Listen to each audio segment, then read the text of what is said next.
Hi everyone and welcome back to some more MotoGP 20 here on this channel. This is part number 6 of my career walkthrough. Now in today's episode we head to Italy for Mugello and yeah, things are going really well in our career so far. We've got 2 more upgrades available, but we won't get the benefits from them until part 7, and that will be Catalonia. So hopefully we should be okay, but the only concern about today is Mugello's got some long straights and we're not very good in a straight line, but I'm going to try my best and let's get straight into it and see if we can have a really good qualifying, because the weather looks really good. Right, we should easily get the time we need for this quick lap simulation. So the time we need to get is a 2 minute 0.8. Can we get that? And yes, we get a 2 minutes 0.099, and that is also the fastest lap of this practice session, which is good. But the times will get a lot quicker when we get into qualifying. I think the weather for qualifying is really sunny, so it's going to be even warmer. So it's all going to be about managing those tyres as well. Not sure what compound I'm going to go with for this race. Flipping out, just carried a little bit too much speed through there. Almost went off circuit. And I have made a couple of adjustments today. Nothing major, mainly trying to sort out the gearing. Obviously being the fact that this has got some long straights and we seem to lack in that area, and that's why I'm hoping with some of these upgrades coming in a week's time we're going to be able to match some of the other bikes in a straight line. But let's just keep it steady down there, trying to build up those development points. I'm not sure whether I'm going to do the race simulation. It'll be 5 laps around here. I'm trying to record as many episodes as I can. I'm trying to upload at least 2 episodes every day if I can, just to get the walkthrough out there. I hope you're all watching the episodes, liking the videos, leaving your comments. I really do appreciate it. And I know YouTube is very tough at the moment. I don't get the sort of views that some of the bigger channels get, so anything I do get I really do appreciate. Oh, that was much quicker through there. Trying to carry as much speed as I can. Final corner, let's try and get a nice run onto the straights. And we haven't managed to get any slipstream yet, so I was hoping to slipstream a couple of bikes to get a good time so we can get into the Q2 session. And that is our time. Oh, that was a 1:59, so that was pretty good.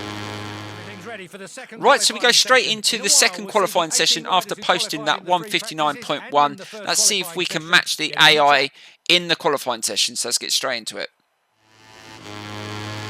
Right, let's see if we can put in a lap. We've got 11 minutes, we've got enough time to do 2 or 3 laps. And oh, that's the first time that's been set. It's a 2 minutes 0.9, so we did a 1:59.1. Definitely going to get faster than that. I reckon once into the last couple of minutes, that's when you'll see the 1:59s, maybe even a 1:58, because I definitely reckon that is definitely possible. I think my bike just lacks a little bit of straight line speed. That's where I seem to lack. But around the corners, it's not too bad. Let's see if we can get a time on the board, and we're up at sector 1, which is always good. It feels a little bit different going back onto the Moto3 bikes after doing a couple of the historic episodes, I must admit, on the faster bikes. Please don't forget to check out that series as well. That's going to be running alongside this one. And I will be setting up a 3rd series. I might even be doing some online racing, so just keep watching, guys. It will be very interesting. Right, slow down. Definitely, this is definitely going to be quicker than the time set at the moment. Be careful, but still very early on in Q2. And I haven't done a Q1 session yet, but I'm sure that will come. I mean, we've got Catalonia in the next round, but no idea how that's going to go. Now we're on 120% AI. They're going to be a lot quicker, and we're a second up. But let's just set our time. So we hit a 1:59.1. Let's see if we can get close to that. And that's not Not too bad around that final corner. And this is going to be close to that time we set before. And, oh, a 1:59.2, not as quick.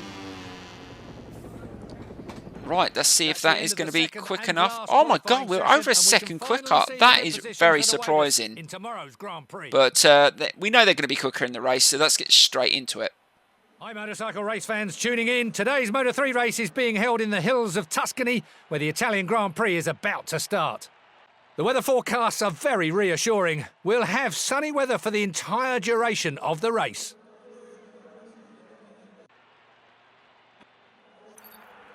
Here we are live from the Moto3 class starting grid, where riders and engineers are talking over the last few details before the race. Right, now it's time to choose the tyre compound I'm going to go with. Now, I was thinking about this. The softs were no good over 5 laps. So, definitely going to go with a medium front. But do I go with a medium at the back or a hard?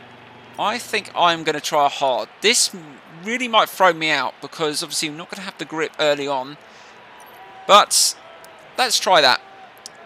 It's a learning curve, so let's get straight to it and hopefully we pick the right compounds.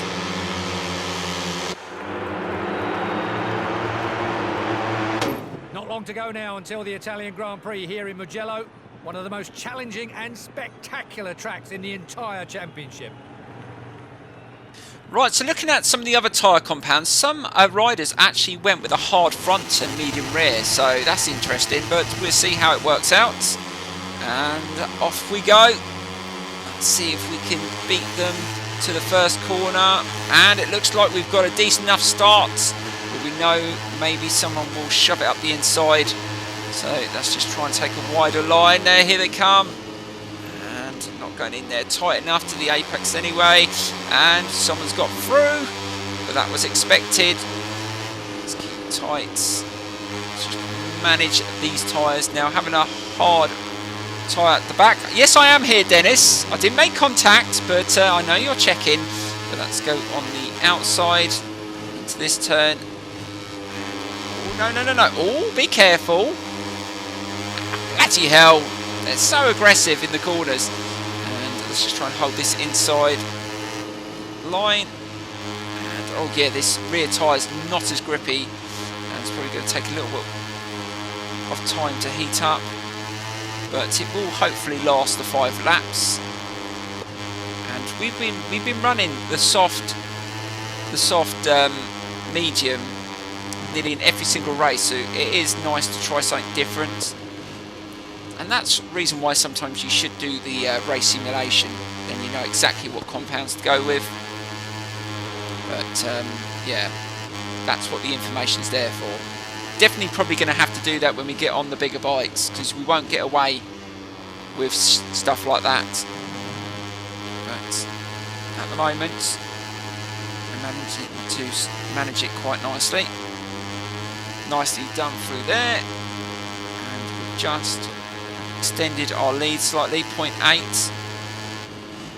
But you watch them catch me up on the straight. That's definitely where my bike lacks. But we will try and use the Power 2 probably later on in the race. I don't think we need to use it just yet. But we managed to pull away. This is very surprising. But they will catch up. It's almost a second lead at the moment. Let's slow it down into this turn. Let's go a bit tighter. Still not as tight as I'd like, but that was okay. They should catch me up through here, I think. This is where they attacked me on the first lap. It's nicely done. No, still a bit of distance between us and second. Careful onto the curb. This is probably one of my favourite circuits. If I had an opportunity to race around a circuit, this would definitely be up there. It'd be this or San Marino. I like that as well. It's not too bad. It's just even when I race on the car games, this is definitely a circuit I like racing around. It just flows so nicely. It's not too bad. I think with some of the gameplay of MotoGP 20, you saw a lot of the gameplay they showed was on this circuit. So they agree. Obviously, Milestone being an Italian company and the Italian circuit, it just suits, doesn't it, really? And slow it down. At the moment, we're having a pretty comfortable race.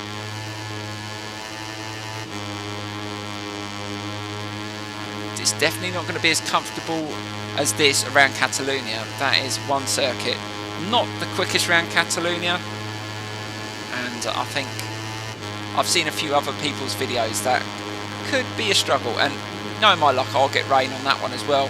I mean, France in the wet was hard, very hard. And we want to make up for only finishing third in the last round. Love to get a win here. Nicely done. Now a little bit wider there, but you can get away with that. Don't want to be picking up any penalties. Tyres still look pretty decent. And lap 3, again that little lag spike. Don't know why I keep getting that.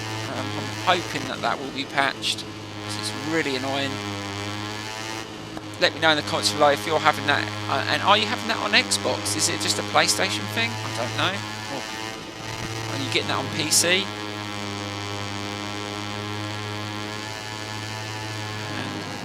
All flipping out.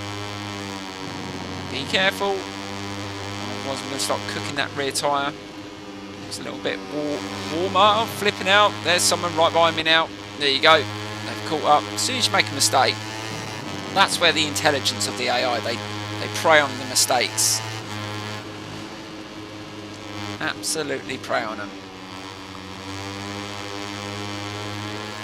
Got to get back on it. We're doing all right for fuel, and look at the right side of the rear tyre really cook up then, went sort of orangey colour. And the good thing is you can actually check out. It actually gives you the 3 different parts of the tyre. Because obviously on different circuits you wear different sides, so it looks like obviously the right side of the rear tyre is more worn than the left side, and that will be different for different circuits. And these are things that you have to be mindful of when you're going into, say, if it's really worn on the right side, when you do a right turn, you're not going to go in it as hot because you don't want to come off. Let's see how it cooks around this corner. So it's not too bad on that corner. You can take that a nice steady pace, but some of the corners around this circuit you have to really take at speed. It's not too bad around there. On lap 4, they look like they're gaining on me. Yes, less than half a second, so yeah, it looks like they're going to up the pace. I think that might be down to tyre wear, or just not pushing hard enough. And I don't think the AI have matched my lap times, but we will see. Just hold it around there. They're definitely getting a lot closer. I can start hearing a bike half a second behind. Are they going to make a last lap surge? Be careful. Yeah, definitely around that turn I felt the tyre just feeling a little bit loose. And you can, if you'd watched the last episode when I was qualifying in France, it doesn't take much to lose that rear. I was very, very shocked how easily I went down on the final corner when the tyres got about as worn as they are now. They do just give up on you quite quickly. Right. I think we'll be able to start pushing hard now. Might go to power 2 because we've got extra fuel going into the final lap. So go to power 2. And there is a little bit of a good thing about being able to change the fueling and the mapping. The good thing is, like, if you use a little bit too much fuel and you don't think you're going to run out, you can put it onto 0 and try and obviously be on low power. But if you've got the lead, you can just try and make up a bit of fuel just to see you through until the end of the race. And you've got to just manage it. It's no different than obviously an F1 where you're managing the different mixtures and this, that and the other in the race. I do like the fact they've added that. It adds that little bit of extra skill to manage your fuels, your tyres. A little bit more technical. And when it comes off, it feels really good. It's nicely done through there. And that rear tyre starting to feel a little bit less grippy, but I'm sure we can manage it to the end. Managed to keep them at about half a second is the closest they've got. Yeah, just over half a second. And this is turned out to be quite a comfortable race, which I thought it wouldn't be. But I think everybody that's chosen a different team on their career, everybody's just acting a little bit different. And I've noticed that with other channels' times. You know, I'm not saying I'm one of the quickest out there, but I've seen some other videos of other people that had better, obviously, straight line speed, but don't have so good handling. But it's all down to your upgrading as well, how much time you want to put into, obviously, the development of your bike. I mean, some people don't even bother doing some of those tests and just go with trying to win the races. And there you go, that's the final corner, and it looks like we're going to take a victory. That was pretty comfortable, and looks like we're heading to Spain. I think we definitely had the fastest lap, but our lap times were nowhere near as fast. No, we didn't even put in a 1:59 like we had in qualifying. We didn't need to. It was a good start, and we were consistent all the way through. So let's get into the final standings. Right, so we are on 141 points, 38 ahead of Dennis, which is really pushing hard now, and we're third in the team championship. I don't think that's going to change because my teammates not getting the results to compete, but I'm staying consistent. I'm trying to get as many points as I can, and we head to Spain for Catalonia. So that episode will be out tomorrow morning, and if I've got enough time, I will try and get another episode, or it might be another episode of the historic career as well. But please guys, don't forget to smash the like button, subscribe, share the videos. I would really appreciate it. I know, like I said, there is a lot of bigger channels that do these games as well, and I appreciate every comment, every view, and hopefully that you stay tuned to this series all the way through onto the GP bikes, and there'll be other split off seasons as well, and other stuff that I will be doing as well, like I said, with the online. We have got some other career walkthroughs coming as well to the channel. We've got the newest set of course sets coming out very, very soon, and obviously I will be doing F1 2020 as well. So, but I'm not going to be stopping this career series. It's going to be running right to the end, and hopefully, well, I will keep the series going right until the next game comes out. I do apologise I didn't do that last year with MotoGP 19 when my hard drive packed up and I lost all my memory, but I'm pretty sure I'm going to carry on with this one. Thank you so much for tuning in, guys, and I will see you in the next episode when we go to Spain for Catalonia.